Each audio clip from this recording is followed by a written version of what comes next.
Praise lord.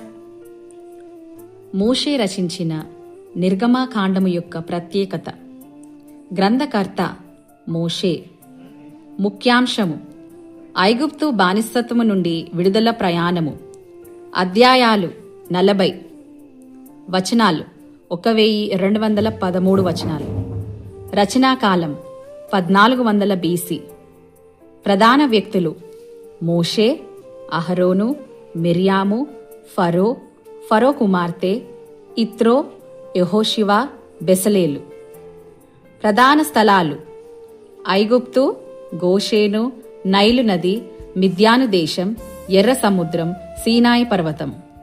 ప్రత్యేకత: పాత నిబంధనలోని అన్ని గ్రంథముల కన్నా అధిక అద్భుతములు వ్రాయబడిన గ్రంథము. 10 ఆజ్ఞలు ఈ గ్రంథము యొక్క ప్రత్యేకాంశమై ఉన్నది.